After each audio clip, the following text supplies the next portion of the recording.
Yes, earlier today on Background Briefing, we heard the ABC's Jeff Thompson recounting that foreign correspondent's axiom, you're only as good as your fixer. Fixers are locals who help foreign media with a very broad range of tasks. They're critical personnel in the world of global journalism. And they're, in a sense, outsiders within. They straddle the local situation and the local media scene, as well as the international media machine. The withdrawal of America and its allies from Afghanistan has seen many interpreters and locals who helped Western media being left behind. Those shocking events, and also the imprisonment of Burmese journalist Han Thar, who's worked as a fixer for the ABC, raise important questions about how the journalist-fixer relationship does and should work. And that's the subject that we're discussing on the round table today. Joining us around the table are Peter W. Klein, who's the founder of the Global Reporting Centre, a non-profit which is focused on producing and innovating in journalism on underreported issues around the world. Welcome, Peter. Good morning. Peter's also a former 60 Minutes journalist. That's the 60 Minutes at CBS in the US, and the co-author of the Global Reporting Centre's report, Fixing the Journalist-Fixer Relationship, which we'll hear about shortly. We're also joined on the roundtable this morning by Jorge Nieto, who's a Emmy Award-winning journalist producer who's also worked as a fixer. Welcome, Jorge.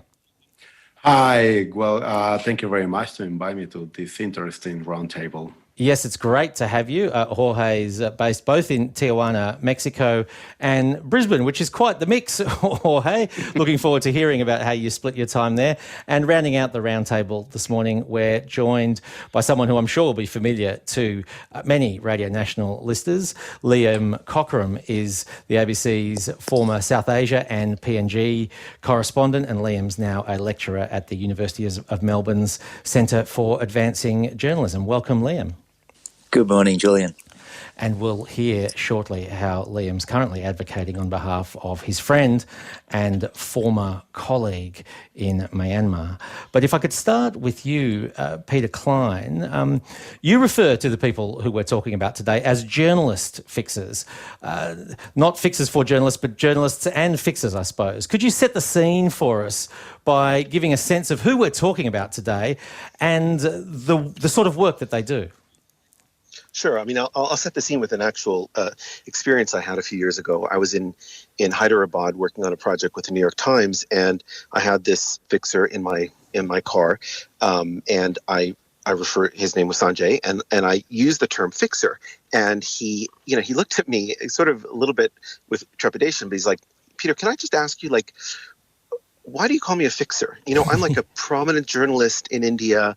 Yeah. I have front page stories in the Times of India. I've won every award in the country. I've broken stories.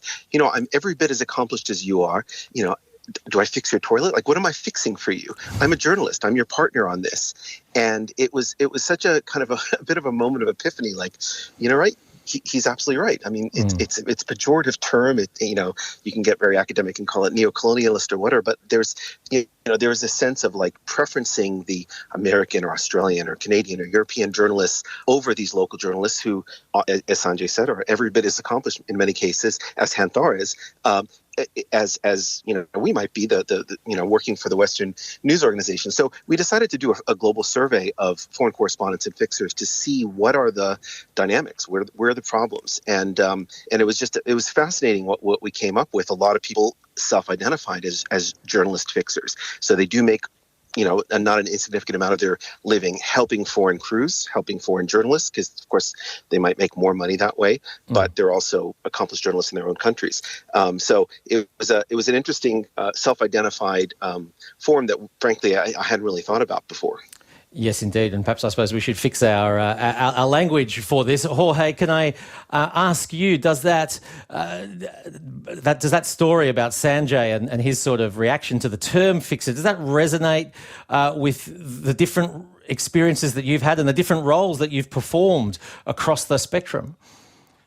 Well, definitely, as he said, this is an epiphanic moment for me. I can tell you sometimes to be honest, I don't really be aware of that kind of things. The name of as a film producer, fixer, colleague, journalist. Yes, it's important. It's important because we need to put the attention in the relation between the foreign correspondent, the journalists who go to these places, and they really need the advice and the help of the local journalists to create these big stories which sometimes make a worse and make go all over the world, and without the proper recognition to the people who help to create that stories.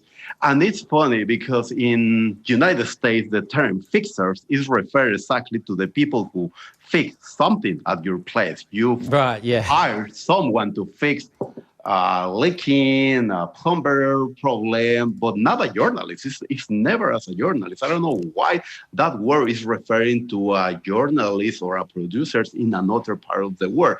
So yeah, probably we need to think again in the way to refer to each other. Thanks very much, Jorge Nieto. Now, if I could come to you, Liam Cochrane, and I think, the story we heard from Sanjay, and Jorge's backed it up, really is reflected in the different types of work that Han Tha has done in Myanmar. Could you tell us a bit about Han Tha, his role in independent media there, and also the work that you did with Han Tha?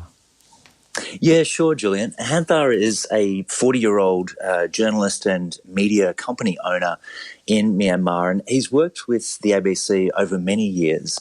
I first got to know him really well back in around 2016 when I did a story with producer Matt Davis, and Han Tha and I went out to Shan State in a very remote part of the country occupied by ethnic armies, where a lot of the poppies are grown and the opium produced that turns into heroin that comes to Australia. And we were doing a story out there, and over the course of a couple of weeks filming, including a 2-night traffic jam on a mountainous road, we got to become very good friends. And Han Tha has continued to work semi-regularly with the ABC and with others when foreign correspondents come in to do that kind of work. And like all fixers or producers or field reporters, whatever term you want to use, Han Tha was absolutely essential to my reporting, to our reporting at the ABC, and for our ability to tell those stories. And I think I totally agree with what Jorge and Peter have said, that fixers are the unsung heroes of international reporting.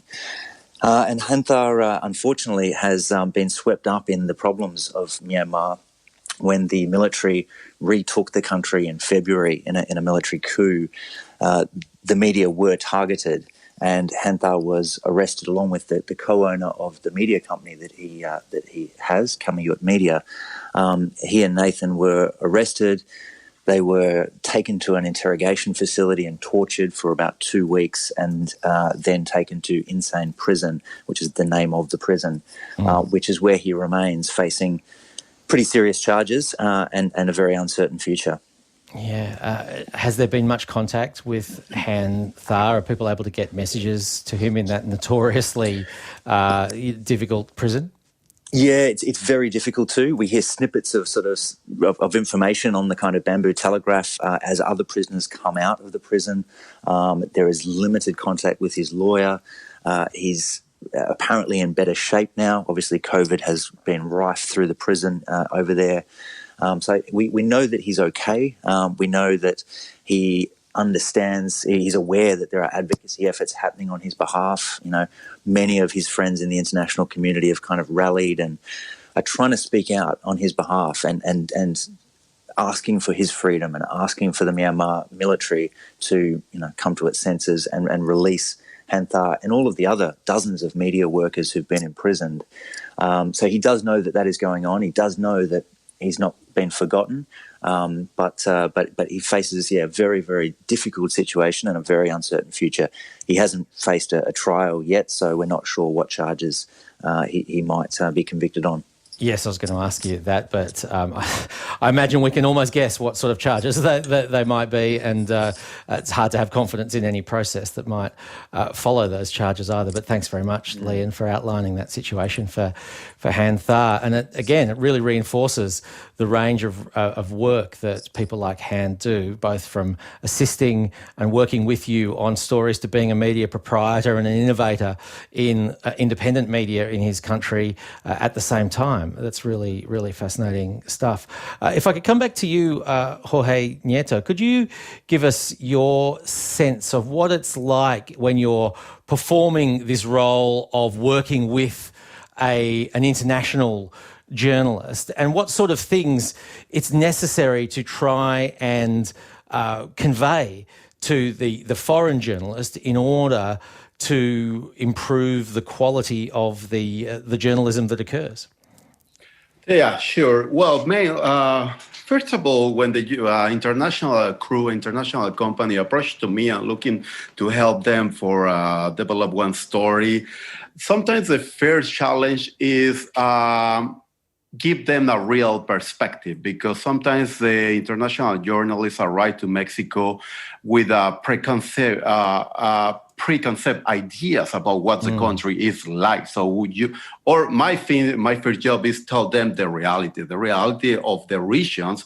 This is danger, this is impossible. So you're asking for an impossible. So I'm not going to put you on that risk, and I'm not going to put myself in that risk. There is not money to pay that kind of risk like you were asking for. That I think we need to be very responsible on that, and we need to deal with another kind of issues, like be aware of the conditions which is changing everywhere. I'm more focused on the border situation, migrants, human rights, drugs smuggling, human smuggling, but the region in another area, the situation in other areas of the country is totally different. So we need to take care of that. We need to be realistic.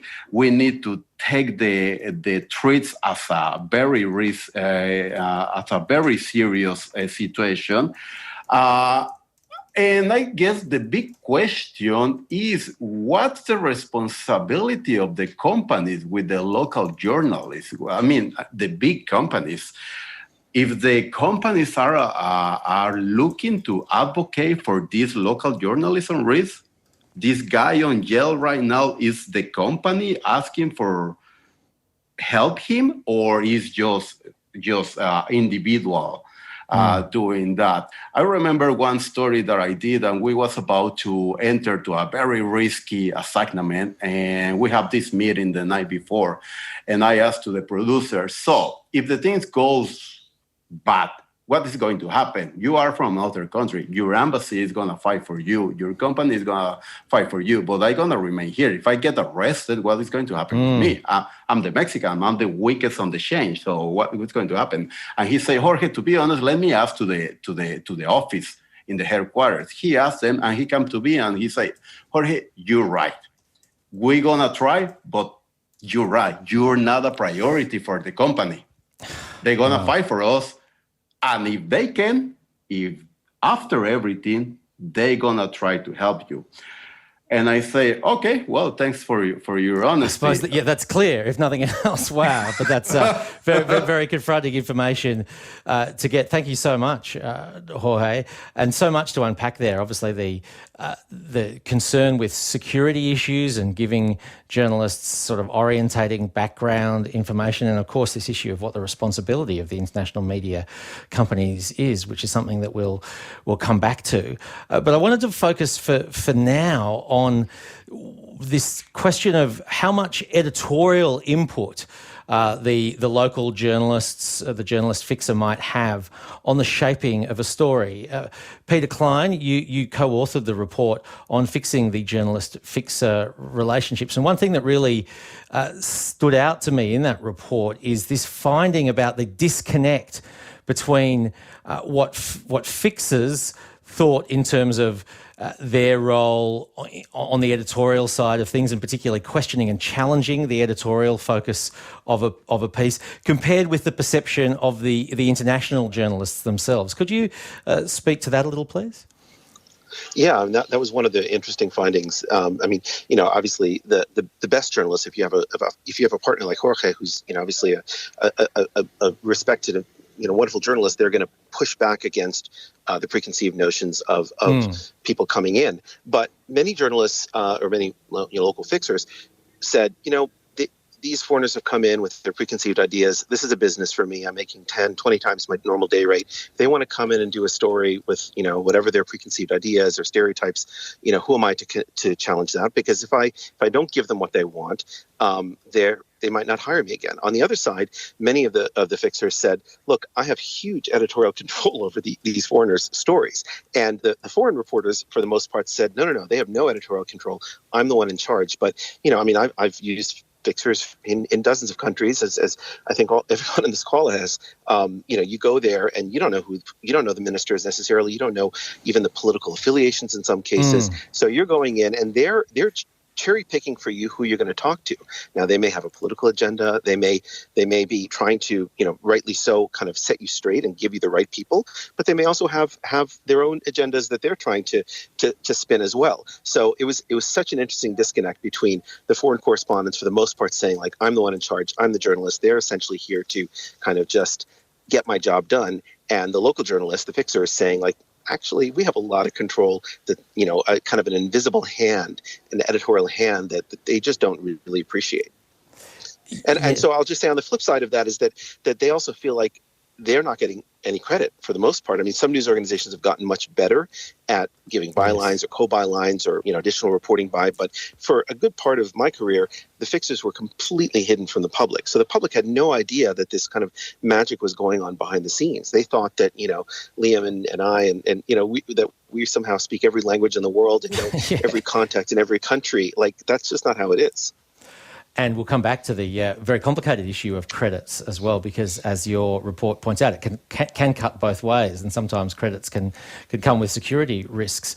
Liam Cochrane, if I could come back to you, one of the findings in Peter's report is that the journalists themselves, the international journalists, often fail to recognise the impact that dependence on a particular local professional has on shaping the story, and also that often international journalists might be a little bit less aware of the political orientation and the sort of nuances that come with that with the people that they're getting their information from. Could you give us sort of your reflections on those reports' findings from your own sort of experience on the ground?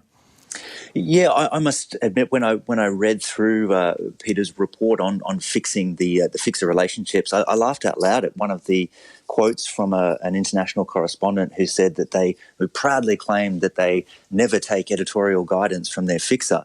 I sort of thought, well, what's the point of that then? Well, I mean, that is a key part of the role I think that a local producer should play, is to sort of soak up all that information and constantly be asking, all right, what is the situation? Who is this person? What's their background? Where can we take this interview? I think there's obviously a range, a spectrum of these relationships and how well they work.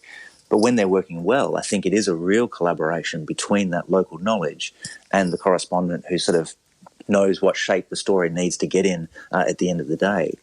And I think in terms of the input and the politics of a fixer, sometimes it's quite obvious. In the case of Myanmar, in the case of Han Tha, he was a very open supporter of Aung San Suu Kyi and the National League for Democracy Party.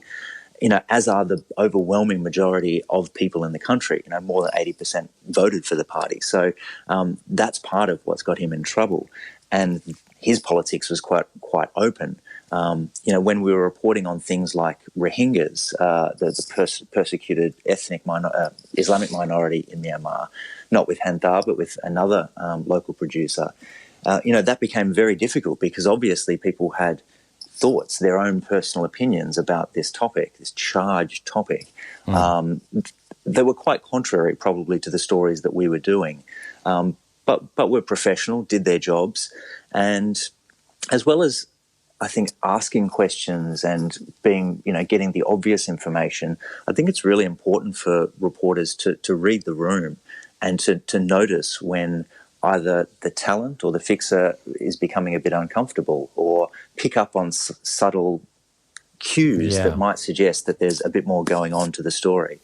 And just to round off, there are very many times where I will walk away from an interview and turn to the translator or fixer or reporter or producer and just quite simply ask, what do you think? Were they telling the truth? Because I've got no idea. I can't pick up on those cultural cues. But the fixer knows absolutely whether that person was being truthful or not.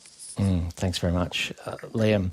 We heard the issue of how local journalists and professionals are credited, and one of the findings in Peter's report is that there are times that even when a credit may be deserved, it might not be safe for a fixer to publicly accept credit, and the finding was that there was no uniform preference in terms of how crediting should occur. Jorge Nieto, could you give us your thoughts on the practices of properly crediting the work of local professionals? Yeah, definitely. Most of the times we prefer to see our names on the final product. Yes, of course, because we work for that. We live about that. But certainly there is some times where it's not safe to put your name outside.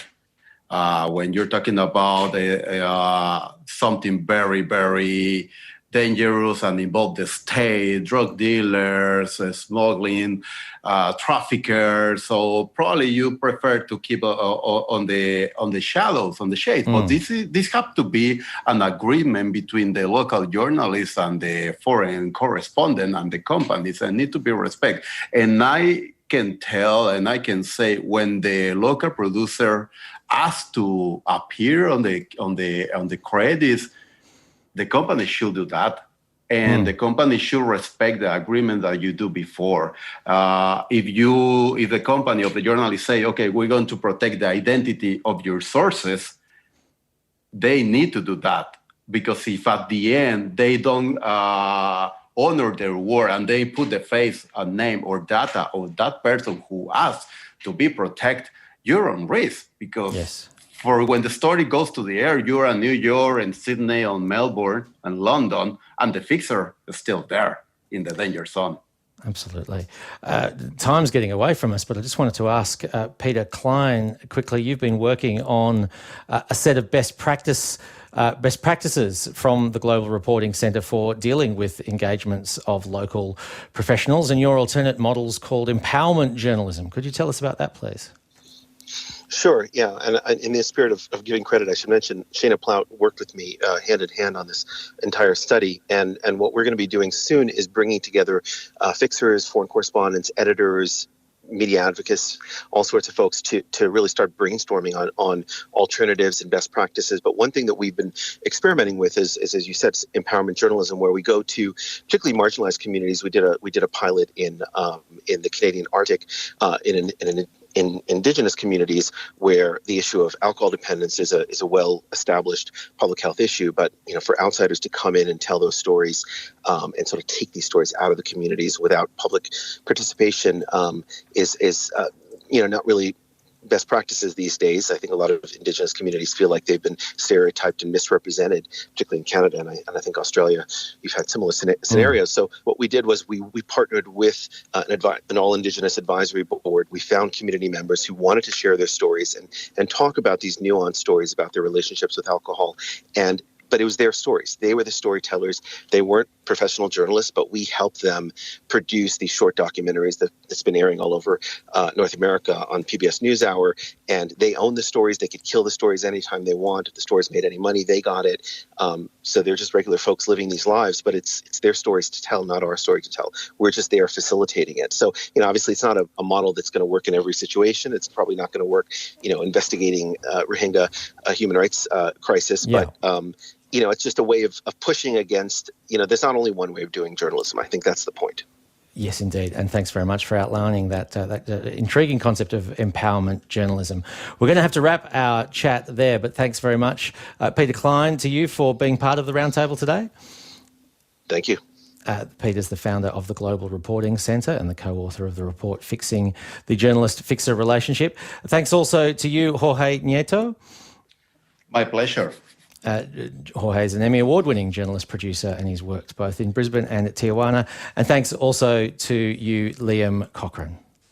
Thanks very much, Julian. Liam's former ABC reporter, now with the University of Melbourne Centre for Advancing Journalism, and is currently advocating on behalf of his friend and former colleague, Han Tha. That's it for Sunday Extra for another week. Thanks very much for listening. I'll talk to you next Sunday.